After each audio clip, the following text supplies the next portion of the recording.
So today we'll be continuing the cycle review series. We have 2 newer users that we will be reviewing their cycles on. So thank you, gentlemen, and the whole 2 ladies that watched the last video. We have cycle review number 2.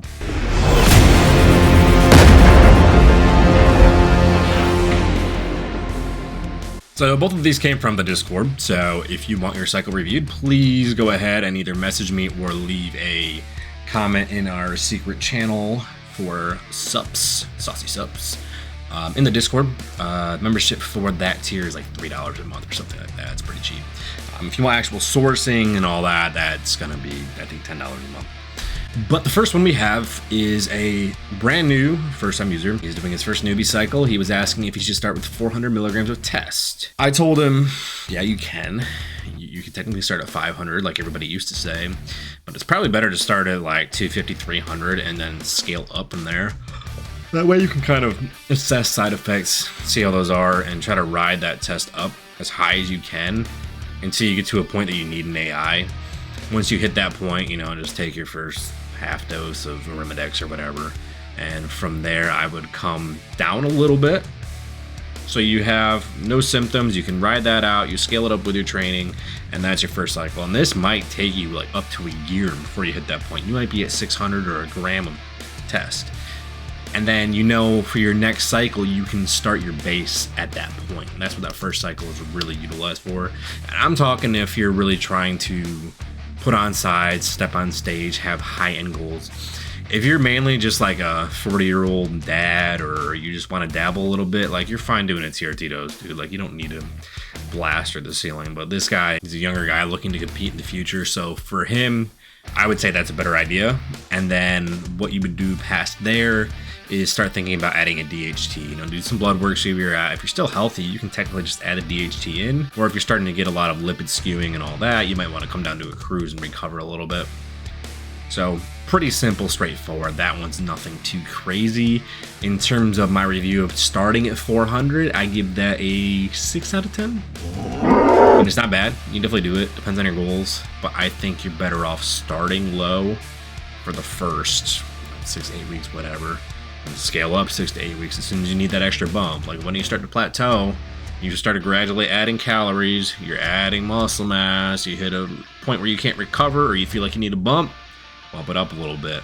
And you can run this, as I said, for up to a year. So this doesn't have to be just a 12 weeks and off, which doesn't make sense anyway. It takes 6 weeks for the test to saturate. You're basically only on for 6 weeks at that point, and then you're coming off. As for the second one, this user asked me, well, he ordered it as his first cycle. It's not his first cycle. He's actually done testosterone twice, up to 400 milligrams. Oh, sorry, I'm tired. I worked on Thanksgiving in the hospital. I did sleep pretty good last night, but it was a freaking doozy. We had a lady pass out on the toilet, and I had to throw her into bed while slipping in her pee, and had another guy have explosive diarrhea everywhere. So my day on Thanksgiving was something else. Because if you guys know, I work physical therapy, and I do have to cover the hospital once a year, and I just happen to have the blowout day. But anyways, back to the topic. 500 milligrams of test is what he's saying, his first cycle, which really isn't his first testosterone cycle. He has done up to 400 tests and dabbled with some Anavar before. So he was asking, should I do 500 tests, 50 milligrams of Anavar, 75 milligrams of Proviron, 100 milligrams of glutathione, 100 micrograms of IGF-1, R3, sorry, I read that wrong, 3 times a week, and then 250 micrograms of BPC and TB500 because he's dealing with an injury. So overall, I don't think that's the worst cycle in the world.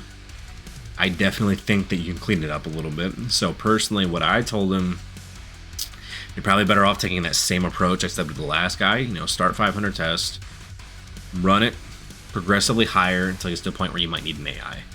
At that point, step it down a tiny bit, and then add in some Master Primo, or a combination of both if you can't afford Primo. I mean, Primo would be ideal. Mass does dry you out a little bit if you need a little more of that AI effect. Some people say Mass does it a little better than Primo form. You have to kind of test and see. I mean, I know personally, Boldenone plus Primo can absolutely crush estrogen. For some people, other people, it doesn't really do much.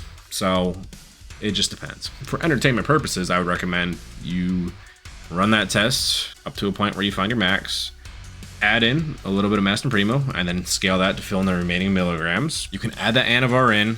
50 milligrams is a fairly high dose of Anavar. I mean, 25 is enough for a strength boost.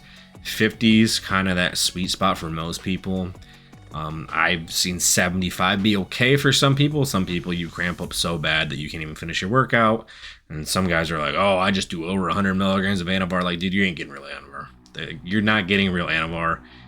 If you can do over 100 milligrams and not have splitting shin bumps and not even be able to finish your workout, because that stuff is actually a lot stronger than people realize. And then from there, you can definitely keep the glutathione and the BPC in. There's nothing wrong with those. But I was telling him, I'm like, dude, just take that Proviron. Proviron is super expensive. It's like more expensive than Anavar in some places. 75 milligrams of it, like, take that money, set it aside. You can even drop the glutathione if you want. But I was saying, instead of the IGF-1 and the Proviron, take the money from those two things and just put it into as much GH as you can afford. If you can get up to 10 IUs, that's great. Obviously, you're gonna have to scale up, start out, somewhere between 4 to 6, and then probably go to 8, and then go to 10 when you can handle the symptoms or the numb hands. You don't want to jump to 10 right away. But that saves you money too. So I think at that point, you're gonna get a lot more out of that. You're gonna stay leaner because this is a bulk for him. He's already pretty lean. He's probably at, I think we said it'd be about 8% body fat right now, 8 to 10, somewhere in there. I think for him, like, that'd be awesome. Like, you stay leaner, you're gonna be able to put on mass as long as you're keeping your calories appropriate.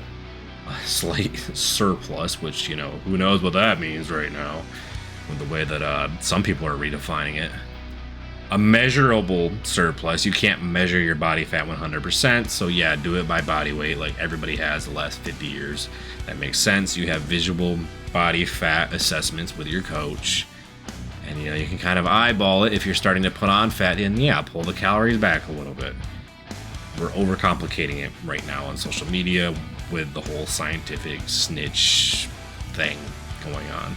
As for my rating for this cycle, I'd say the original one, it's pretty solid, but I don't like the Proviron, and I think for him, the IGF doesn't make much sense. So I'm probably giving this one a 6 also. I thought there's a really good base there. Anavar, like, it's not super necessary. It would be my second compound choice. I'd probably go with another injectable like Primo or Mast, maybe EQ, maybe try a little MPP if you want to start dabbling in the 19 Nors. I don't think he personally really does.